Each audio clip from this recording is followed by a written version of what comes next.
This is about Claude, a daily digest of news and discourse about the AI I keep coming back to. Whether you're a budding power user or merely Claude curious, we aim to keep you informed and help you make sense of where Claude is headed. On Friday, CNBC published an exclusive with Goldman Sachs' Chief Information Officer, Marco Argenti.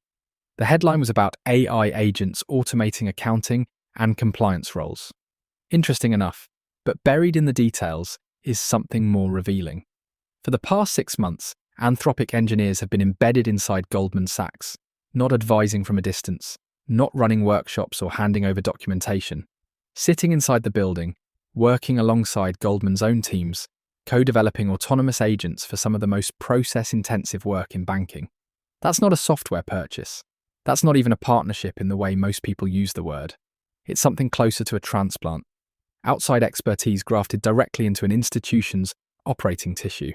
Today, what it means when an AI company sends its people to live inside a bank, and what it tells us about how this technology actually enters the places where the stakes are highest. Goldman's AI journey didn't begin with Anthropic. It began with a coding bot called Devin, an autonomous AI coder that the bank started testing last year. Devin is now broadly available to Goldman's engineers, and by most accounts it's been a success. Engineers code faster, straightforward stuff. But then someone asked the interesting question. Argenti put it this way to CNBC. Claude is really good at coding. Is that because coding is kind of special? Or is it about the model's ability to reason through complex problems, step by step, applying logic? That's a deceptively important question, because if the answer is coding is special, if AI's strength in software development is a quirk of how these models are trained, then you deploy it in engineering and stop there.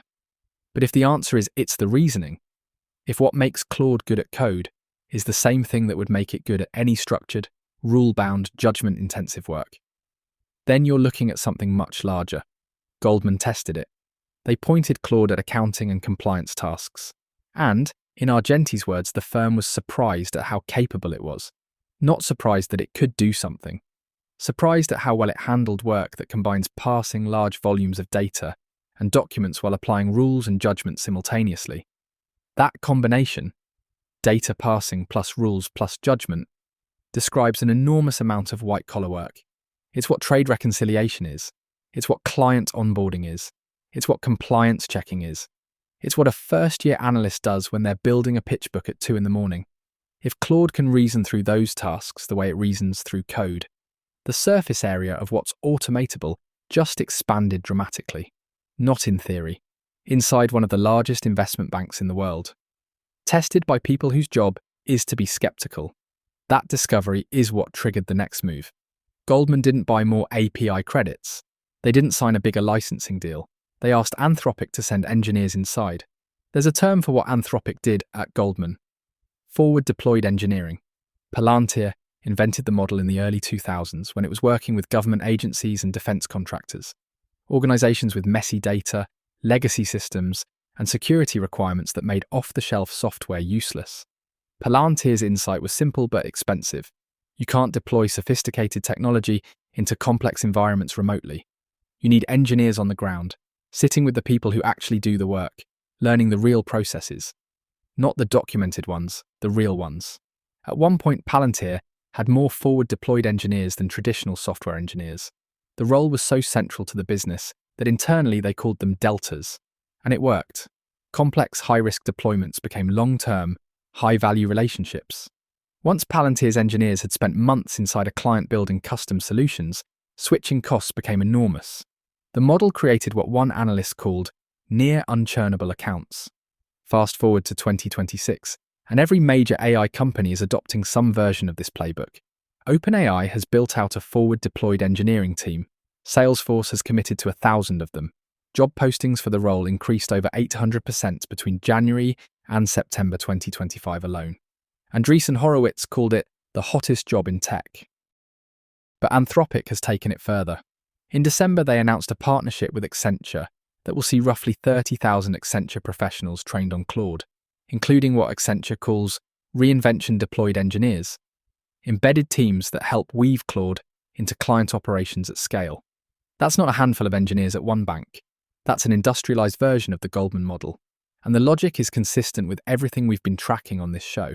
When Boris Cherny told Fortune 2 weeks ago that Anthropic is an enterprise AI company, this is what that looks like operationally.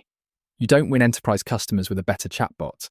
You win them by being inside the building when the hard decisions get made. There's a deeper reason the forward-deployed model works so well for AI specifically. Traditional enterprise software has clear boundaries. You install it, configure it, train people on it. The product does what it does. AI agents are different. They need to understand workflows that aren't fully documented. They need to be calibrated against real data. They need human judgment to define where autonomy is appropriate and where it isn't. You can't do that from outside. You can't do it with a sales engineer who visits for a week. You need people who sit in the building long enough to understand not just the official processes, but the workarounds, the edge cases, the institutional knowledge that never makes it into a specification document. That's what 6 months buys you. Not a product deployment, a translation. Turning a general-purpose reasoning engine into something that understands how Goldman Sachs actually works.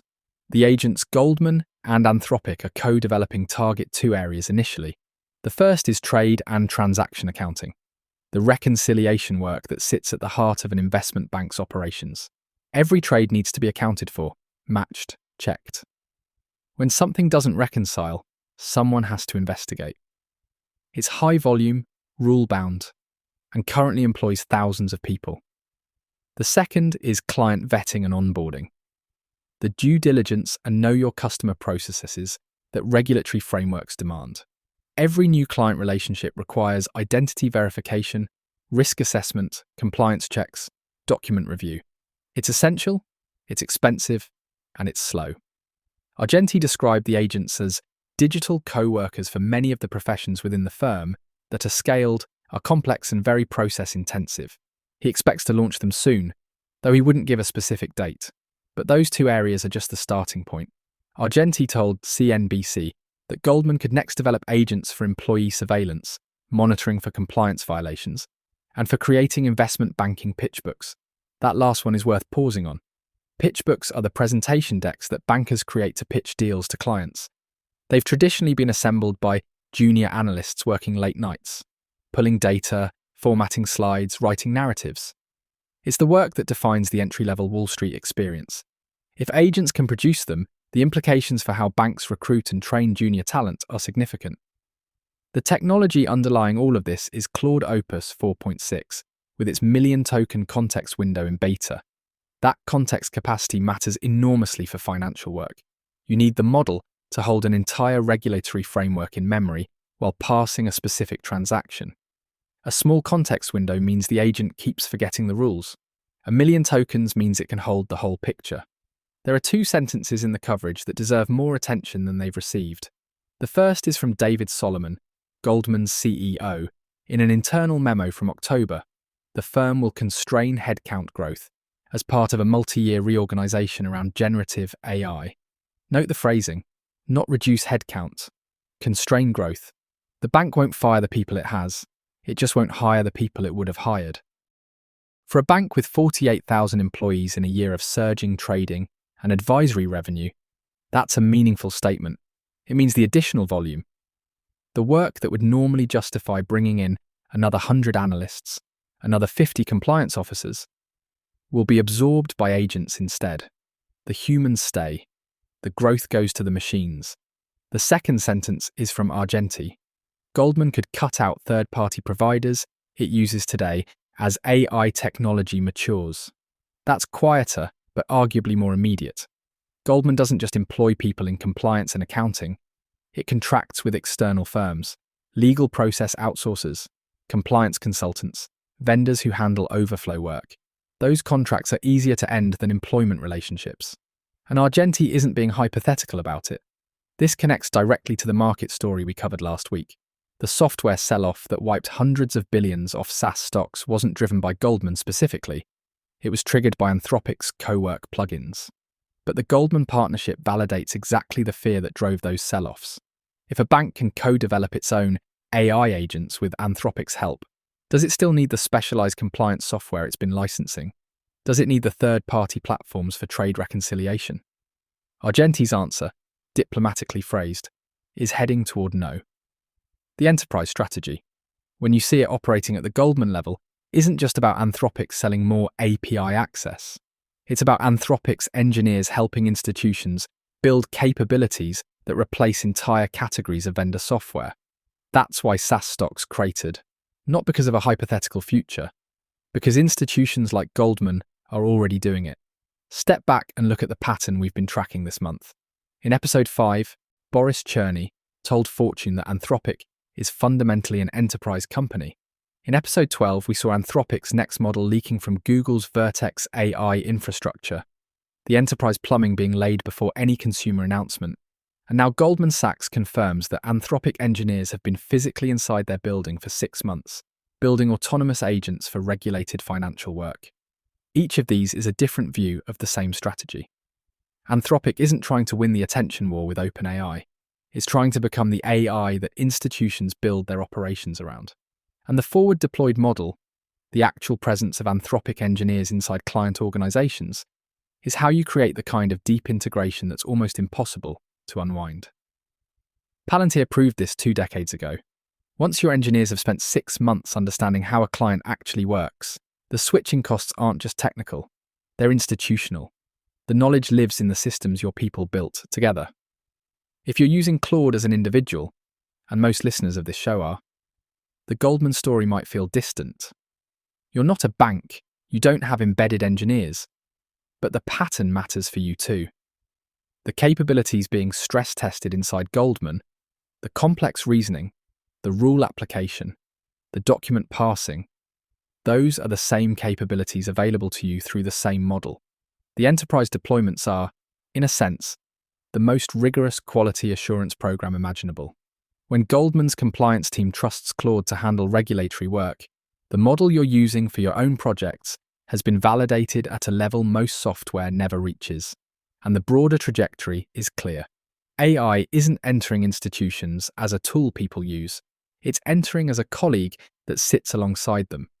What Argenti calls a digital co-worker. That language isn't accidental. It describes a relationship, not a transaction. The enterprise strategy we've been tracking isn't abstract anymore. It has an address, it's inside the building at Goldman Sachs, and it's been there for 6 months. That's all from us, Neil and Claude. Thanks for listening. We'll catch you tomorrow.